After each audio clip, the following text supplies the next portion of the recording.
qulna ya Adamus kun anta wa zaujukal jannah. Ini saya kotaki. Wa qulna, kenapa saya tidak kotaki ini? Karena saya akan tunjukkan betapa tinggi dan istimewanya perintah ini. Dan demi keagunganku, sedikit kita belajar bahasa Arab, Bu. Kalau kita baca Al-Quran, ada kalimat begini ujungnya, na panjang. Dan kata gantinya kalau kembali kepada Allah, misal inna anzalnahu fi lailatil qadr, kan pakai na panjang ya, itu disebut namanya ta'zimun nafsi li ta'zimi sya'ni. Kalau bahasa bebasnya, informasi yang disampaikan itu begitu penting, sampai saking pentingnya Allah menyampaikan itu dengan menunjukkan keagungan zatnya. Menerjemahkannya, hei, demi keagunganku, aku sampaikan ini yang begitu penting untukmu. Jadi kalau ibu temukan di Quran ngaji ada kalimatnya na, artinya informasi yang disampaikan begitu penting, tidak biasa dan istimewa. Saya ingin tekankan, ketika Allah menyebutkan kata zauj di sini dan sakinah, itu memberikan kesan bahwa kehidupan sakinah dan keberpasangan itu sesuatu yang istimewa, sesuatu yang tidak biasa. Ini poinnya. Di dalamnya ada laki-laki, di dalamnya ada perempuan.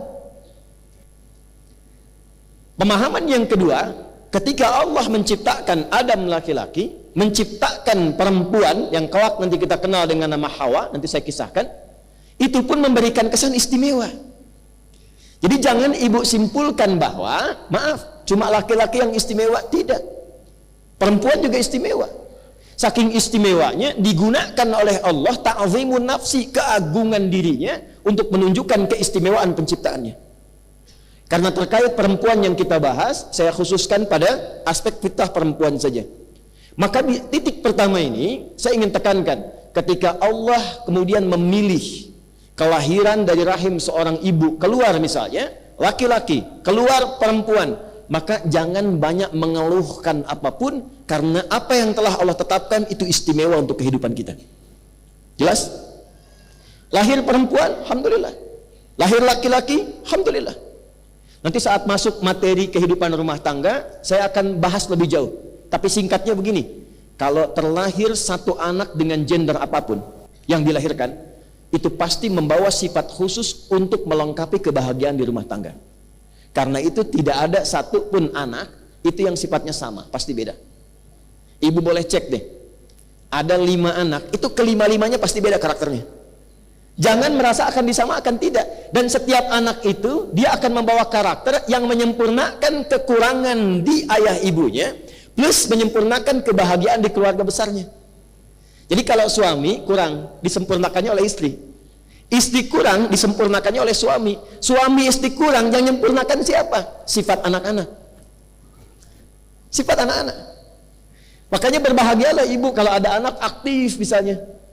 Sebab kalau dia diam saja, nggak akan keluar karakter ibu. Kreativitasnya nggak akan muncul. Nah, sini Alex. Sini ke mama. Diem aja. Ya, pasti anak 1, anak 2, anak 3 itu punya karakter khusus yang menyempurnakan keadaan orang tuanya. Yang dahsyat, kadang dia menjadi landasan kebahagiaan untuk mewujudkan harapan kedua orang tuanya.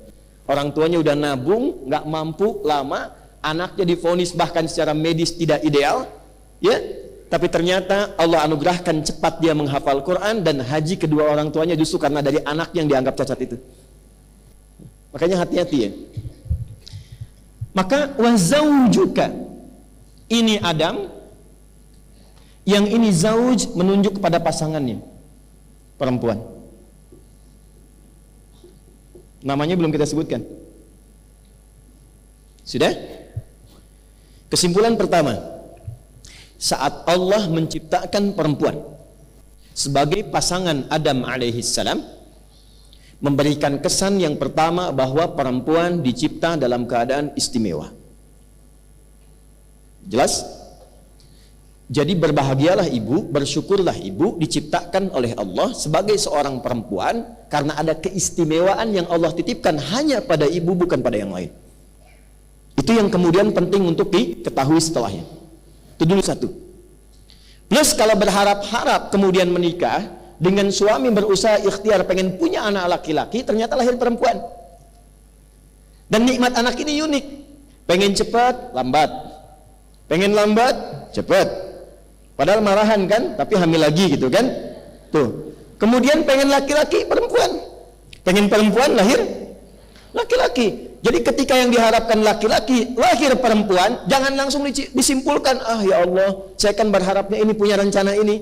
Ketika rencana ibu ternyata berbeda dengan rencana Allah, ikutkan rencana ibu pada rencana Allah. Itulah yang dialami Hannah saat mengandung, berharap lahir laki-laki, ternyata yang lahir perempuan, Maryam. Itu ada di Quran surah ketiga Ali Imran di ayat ke-36. Falamma wada'atha qalat rabbi inni wada'tuha untha. Ketika Hannah lahiran, lahir perempuan. Padahal dengan Imran suaminya, itu doanya panjang, pengen laki-laki, pengen laki-laki. Sampai mohon maaf, sebelum Maryam lahir, itu Imran meninggal. Jadi Imran itu tidak menyaksikan kelahiran Maryam. Begitu kemudian lahiran, lahir perempuan. Kata ibunda Maryam, ya, Sayyidah Hannah, ya, rahimahullah, beliau berkata, ya Allah, kok perempuan ya? Maksudnya saya menyiapkan garis laki-laki supaya mewarisi sifat-sifat ayahnya, meneruskan kemudian misinya, lahirnya perempuan. Apa jawaban Allah? Ibu tolong garis bawah ya. Wallahu a'lamu bima wada'at wa laysa dzakaru kal untha. Aku lebih tahu keistimewaan dan hikmah kelahiran bayi ini, dan tidak sama keistimewaan laki-laki dengan perempuan. Perempuan pun ada keistimewaan yang tidak dimiliki laki-laki. Itu poinnya. Ayat ini adalah pembuktian bahwa Islam melalui Al-Quran mengangkat derajat perempuan. Jadi sebelum ada isu-isu di luar tentang gender, tentang perempuan dihormati, dihargai, Islam itu sudah menempatkan sesuai fitrahnya. Jadi Bu, maksud saya, cukuplah ibu ngaji Quran, ngaji hadis, ibu terhormat. Dan yang menempatkan itu Allah. Karena saya melihat aktivis perempuan kekinian itu lebih mengambil teori-teori yang justru dalam teori itu merendahkan derajat perempuan yang sudah Allah tinggikan. Allah sudah bilang, saya membuat keadilan, datang kesetaraan. Setara itu tidak akan pernah adil, Bu, karena adil itu tidak harus setara. Yang adil itu diberikan sesuai dengan maslahatnya. Saya tanya ibu deh, ibu punya anak SD, SMP, SMA. Anak SD ibu kasih 10.000. Anak SMP ibu kasih 10.000. Anak SMA ibu kasih 10.000 juga. Saya tanya, setara nggak? Setara, karena sama. Adil tidak? Tidak, karena beban anak SMP tidak sama dengan SD. Beban SMP tidak sama dengan S. Jadi tidak melulu yang harus dimiliki laki-laki, perempuan harus punya.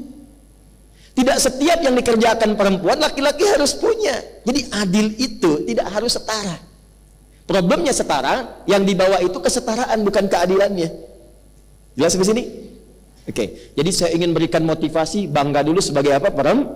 Wah, nanti di pengajian bapak-bapak saya akan sampaikan bangga sebagai laki-laki. Supaya adil. Nah, maaf ya, saya agak semangat, maksud saya itu supaya betul-betul optimis. Karena saya perhatikan sekarang sudah jadi perempuan, pengennya jadi laki-laki. Ya, ada yang sebaliknya juga. Ada razia, begitu ketangkap, nama siapa? Nia, Pak. Nama Nia. Nama lengkap yang betul, Kurniadi. Udah singkat tuh. Satu. Dah. Sampai di sini dipahami?